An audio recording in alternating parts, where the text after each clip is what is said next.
Welcome to Esther and Friends. Thank you for tuning in. We are so excited to have you with us. I'm always excited when I get together with my friends. Yes. It's the whole squad together again. And today I am especially really honored because I asked if I could interview our very own Sasha and talk about the journeys he has walked in life and through sickness. She's gonna share more about it. But first, she is a wife, a mom of two minions. She calls them her minions. A nurse, and she's just a wonderful person. I'm so blessed to know her. And so, Sasha, for those that don't know you, who would you say who is Sasha? How would you describe yourself? Oh my goodness, that's a long That's a one. long question to Right. start Start with. with. I would say, above all, being a God-fearing wife and mother, I would say that I'm a loyal friend, Yes. a loving daughter, a nurse. Yeah. Something that I really did struggle with is not being able to help people when I was sick, like not working as a nurse. Because it's so much of who that you was are. so much of who I was. I mean, I just became a mom, and you know, I couldn't really take care of Xander, and now I couldn't, you know, be a nurse, which is something that I did all my life, like my first job. So I really lost a little bit of like myself. Wow. Yeah. So we'll dive right in. Even though you're young, your life hasn't been without struggles. So you went through, let me make sure I say it right, Grey Zone Lymphoma cancer. And it's a very rare lymphoma cancer, and you survived it. Yes, I'm still here. Come on 3 now. years remission, Come on. praise God. Oh, for real. So take us back to the day when you got the news and when you found out, whether you got a phone call or you were sitting in the doctor's office. And so what was your first reaction getting that news? How? I knew it wasn't good news because whenever a doctor calls you and says, hey, can you come into the office? We need to have a talk because we just got back your labs and your chest x-ray. And I'm like, You can't tell me this over the phone? and I did say that. I was like, again, she's like, no, you have to come in. So I think Xander must have been like 6 or 7 months old. Okay. So I called Sam. He was at work. Yeah. And this was like around 11. And I was like, you need to come home now. Yeah. To keep him so I could go to the doctors. Yeah. So all you knew was it wasn't good. It wasn't good, but I was never expecting them to say, "Oh yeah, you have cancer," and this was like a week and a half before Christmas, his first Christmas. Wow. And I remember thinking, the first thing that ran through my mind was, "This is his first Christmas. This is crazy. Wow. Really?" So how did you find out though? Did you start feeling a certain way, or how did you? Because obviously you went to the doctor and did tests. How did you? Throughout my pregnancy with Xander, I had chest pain, and I went to the doctor, and they said they did a chest X-ray, everything was fine, and that was I must have been like 6 or 7 weeks pregnant then, and everything was fine. They said it was something called costochondritis, which is just basically inflammation of the muscles around your rib. So I was like, okay, fine. And then throughout the pregnancy, it was just like, you know, the baby's growing and pushing up against your ribs. And I'm like, on my sternum, it really does hurt.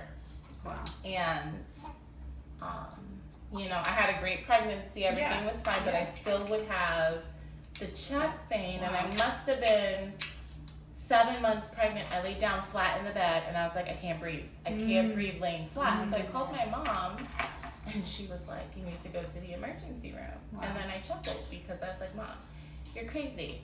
They're going to look at me and say, lady, you're pregnant. Prop yourself up in bed. Go back to sleep. So I didn't go. I should have gone. Wow. I didn't listen, right? Wow. So It's hard because Was it you hard? don't know, and you're Did you pregnant, beat so yourself you up get. for that at all? after I was diagnosed, and listen, I went to a series of doctor's appointments, like Yeah. telling people, hey, like, this is what I'm having. Mm-hmm. And people just basically, yeah, no, you have mastitis. I'm like, no, it's my sternum, it's not my boobs. Like, please. I'm not. Yeah, wow. And I just have to, like, advocate for yourself. Take someone to doctor's appointments with you, because, I mean, if I would have listened to her then, the oncologist that I met with, he was like, we probably would have had to deliver Xander early, and you would have had to immediately start chemo because it's very aggressive. Yeah. So I think it's always important, of my experiences that I had with different doctors, gynecologists, having babies, to find somebody that really just listens to you and doesn't make you feel like you really don't know anything, you know? Like, I mean, crazy. I'm like, find someone you know your body and you're the one feeling everything. Right. So that was just pushed off. And then I had Xander, and I remember he was 2 months old, and then I got like bronchitis, but I had a really high fever. Must have been like 103.5, and I was like, Mom, something's wrong. I was like, I don't feel well, and something, like, I just feel off. So I go back to the doctor, and I'm like, oh, you know, you're anemic. Well, I've always been anemic, so okay, I'll take this iron. Sure. So it was like a series of doctor's appointments for me. Yeah, take the iron, and then take these antibiotics. Everything, you could solve everything with antibiotics. Don't treat us.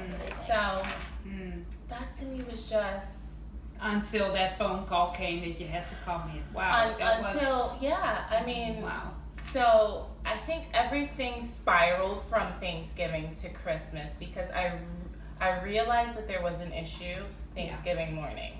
Okay. Woke up with a stiff neck. I slept in a bed by myself. Like, my mother-in-law had the baby. Sam slept in a bed by himself because I was just feeling so run down. Yeah. And I woke up and had a good night's sleep. I have a stiff neck. Like, what's going on? And I just did one of these, and I felt an enlarged mass on my clavicle, and I was like, scary. That feels like a lymph node, and that's not good. So from there, you know. Yes. Wow. All these tests. Wow. And you had mentioned chemotherapy.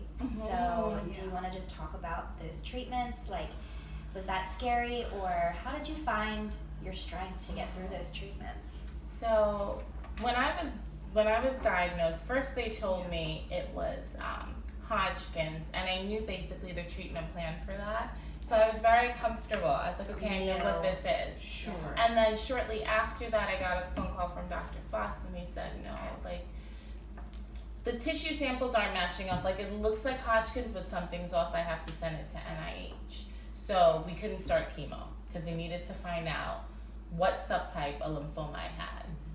You don't want to treat something with the wrong type, because then the cancer could just spread even faster, and the chemo won't work or do what it's supposed to do. So after they did that and they found out it was Grey Zones, he's like, I've never treated this before. Wow, so because it's that rare. It's that rare. We have to send you to NIH, and they have something that they're doing. They're doing a clinical trial, which is basically, I don't know if this is gonna work, but you know, let's try it and hope for the best. Sure. So, by God's grace, I just did 6 rounds of what they call R-EPOCH chemotherapy, and I did it. I didn't have to stay in the hospital, so I would go in on a Thursday, do labs. A Friday morning, then they would place a PICC line, so I didn't have to get a port. I didn't want, Xander used to like nuzzle, and I didn't want to take that from him. Sure. So every cycle I'd get a new PICC line, and I did chemo for a week, 1 week on, 3 weeks off. Okay. And I mean, the first round of chemo, I felt amazing. Like, I felt really good. Wow. Which I was like, oh, then I must have been really sick. I was like sick for over a year. I had no idea. Yeah, right. Yeah. The first time you I was pregnant, and then newly having a baby, like, you didn't know. I was like, oh my goodness, so I felt really good. And one of the nurses said to me, now Sasha, remember, the side effects from chemo are cumulative, so you'd feel really great this round, and the next round, you feel and by the third round, you're not gonna feel as good as you're feeling now. And I just remember thinking, oh, okay. Mm-hmm. And guys, by the third round, like I was in tears. I didn't want to go back. Really? Because I knew I would feel good. And then the week that I get home, I would be neutropenic. I would have basically no immune system. So you have no white blood cells in your body to fight off a cold. So if I got a cold, I'd end up in the emergency room. If I got a slight temperature, like that's a sign of infection, I'd end up in the emergency room and I'd be admitted. Right. So I didn't want to go through that. Right. And Sam is like very positive, and he's like, you have to do this, you're going to do this, and you're going to be fine. And I was like, this sucks. I don't, like crying, begging, and he's like, you have to do it. And how I know you can do it. Was that like?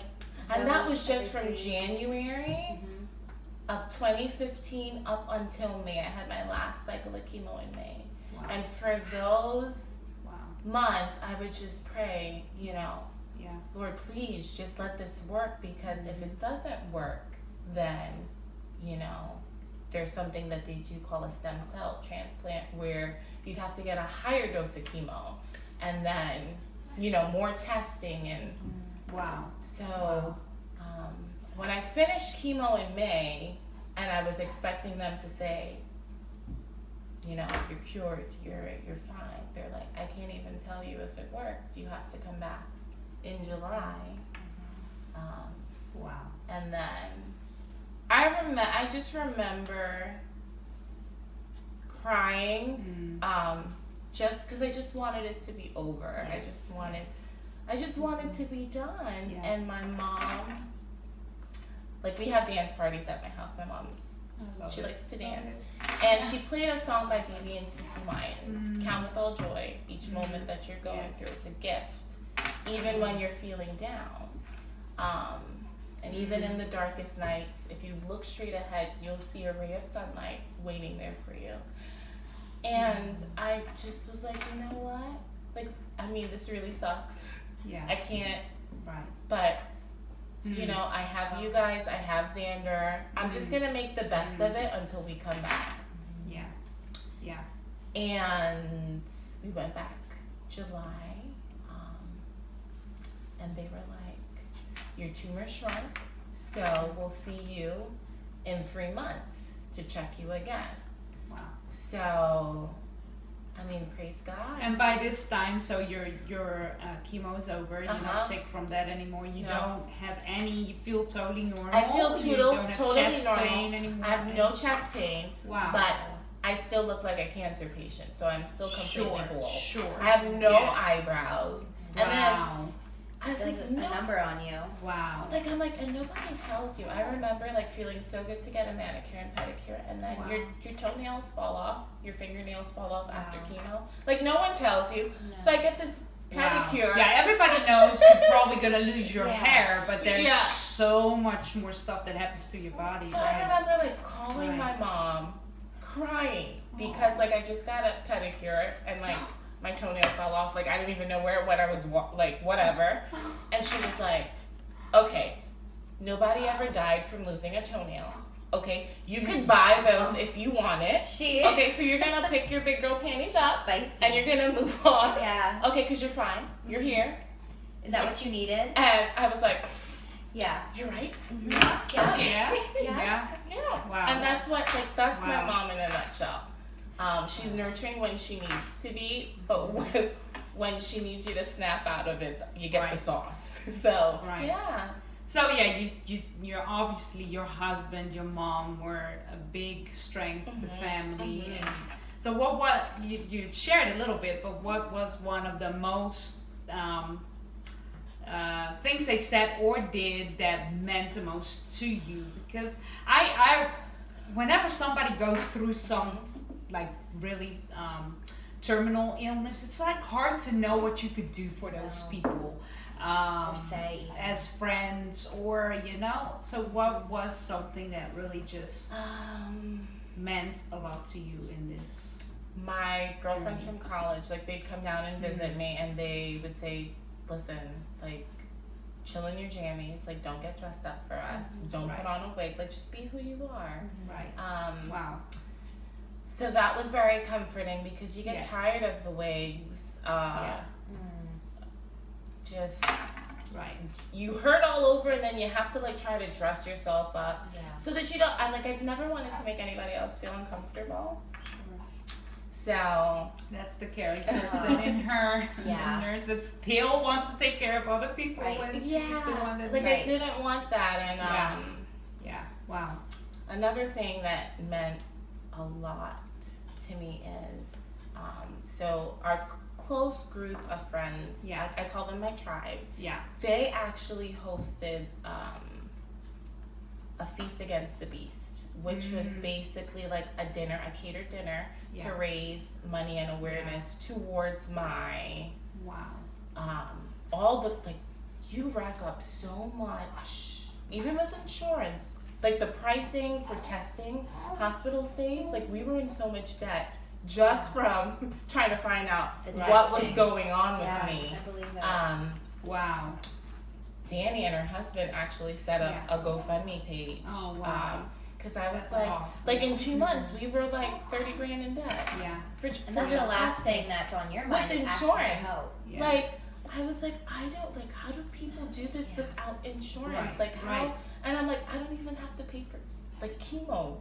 Like NIH is doing that, but like just for the testing and the hospital stays.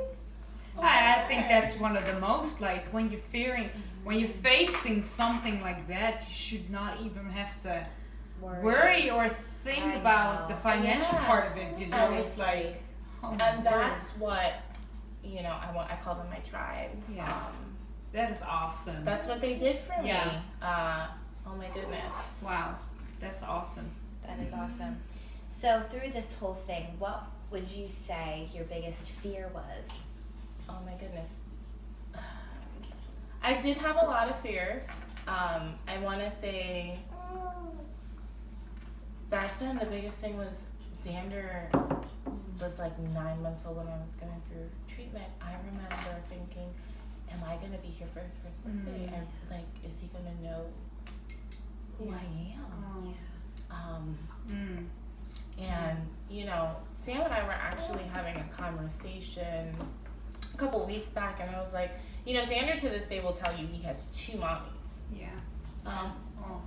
And I'm very thankful for my mother-in-law because she raised Xander for me because I couldn't even take care of myself. Yeah. And but as a mom, you want to be a mom, and I felt like I couldn't. Yeah. I couldn't be a mom. Right. And that broke my heart. I think more than the diagnosis or anything else. Yeah.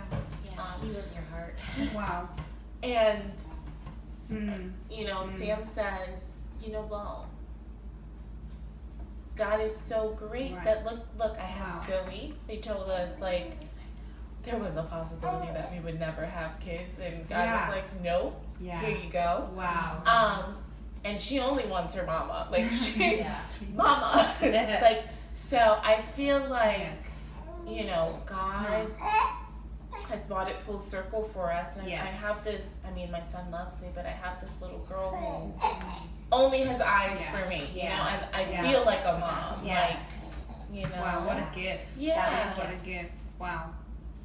So looking at your life Mhm. before cancer and your life after, what has changed and what have you learned through this journey? How has it changed you?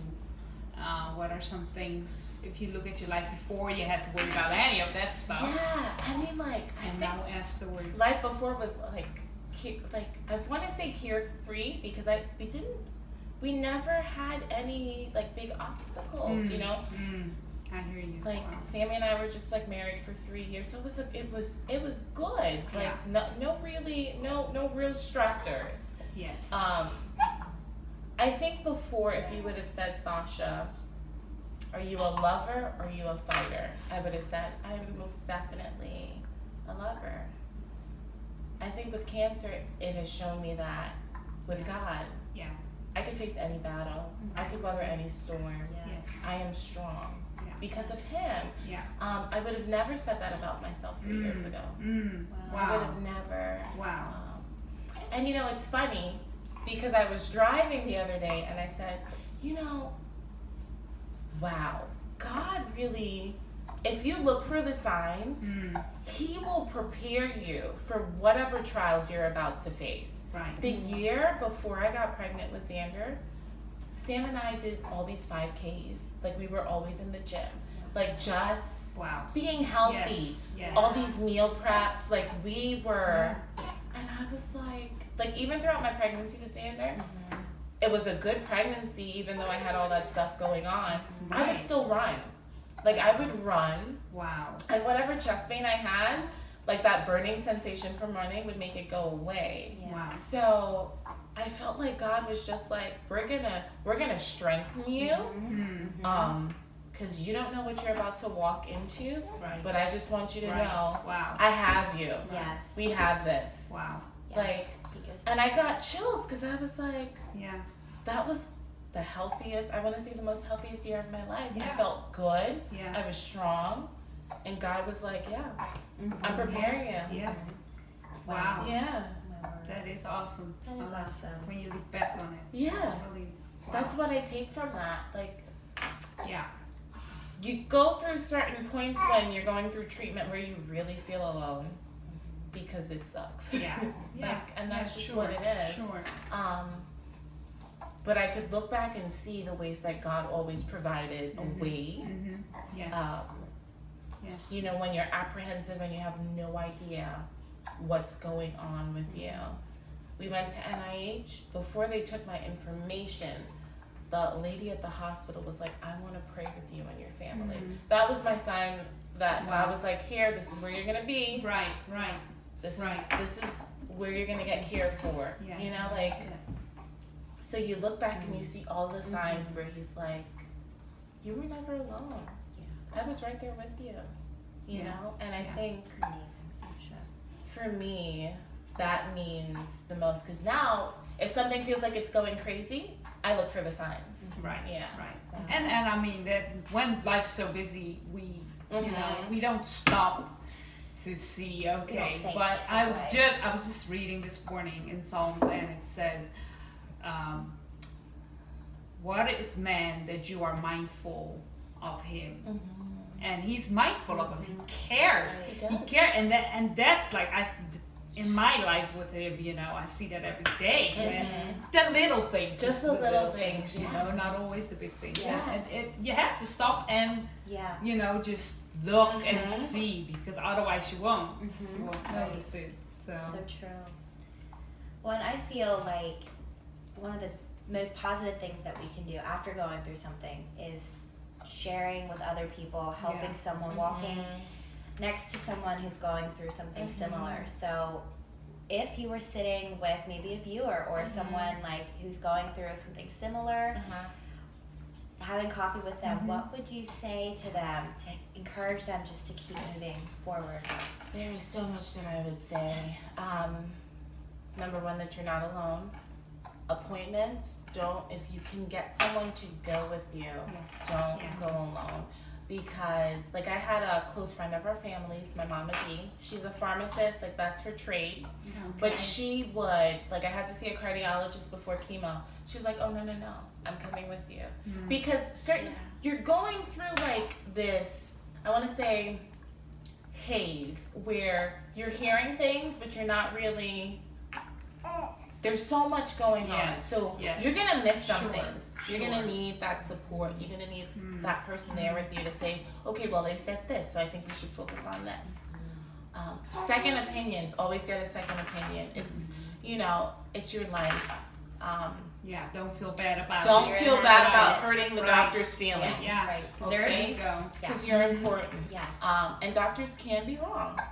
They can't, like, you know. Yeah. So your life, you know, is too important. Make sure that you advocate for yourself. When I was first diagnosed, I went on, there's so many like lymphoma communities. Like I wanted to find somebody that has went through this before me, and I couldn't find anybody. It's so rare. It's so rare that they were like, you know, they were like, we could pair you up with someone who's had this or this. We can't find anyone. Wow. with your subtype. My mom, however, did find one lady based out of Chicago, and she now, I think, is based out of Manhattan. She has something called Twist Out Cancer, which is her twist line cancer. So it's like an organization where you can go for cancer support. So reach out to cancer support agencies. Awesome. American Cancer Society is big, and they could pair you up with someone who has been where you are now. So like seek out support, and that's the I would say that's the one good thing about social media nowadays. Yes, because you can easily access it. True. That is true. You know, I was able to connect with members of the lymphoma community who, oh my goodness, like I was having side effects to medications, and one of the girls, she didn't have my exact diagnosis. She had large B-cell lymphocyte, which is part of what Grey Zone is. And she was like, oh no, you have to take an antihistamine before you give yourself, you know, this Neupogen shot, because it helps, you know, reduce your spasms in your back. And I was like, why don't the doctors tell you this? So you find out like little tidbits from other people who've been through this, and that can help you out. So you're not alone. Like, seek support. Because your family and friends can only do so much. Because it's still you that has to go through it. So if there's somebody that you can connect with that actually went through it, I'm sure that would just help so much more. You know? And you're not alone. You're never alone. Reach out. That's true. Talk to someone. Don't keep all your emotions inside. My mom would just listen to me talk for hours, and she'd be like, "Honey, it's okay." You know. That's awesome. Well, thank you so much, first of all, for sharing your story with us. I am just so blessed. I only met Sasha after she went through all of this and survived it, and she shared her story with me, and we met, and you've been such an inspiration, and really the way you go through life and, you know, are there for your family and live life to the fullest is really been an inspiration. So thank you so much for sharing your story, and thank you all for tuning in. We hope you got something from this, that you got inspired to live life to the full and not take anything for granted, because life happens and we're not exempt of things, but knowing that you're not alone, I think that's a big one. And we just hope you have a great summer so far, and tune in next time to Esther and Friends. Like, share, and subscribe wherever you're watching, and we will see you next time. See ya.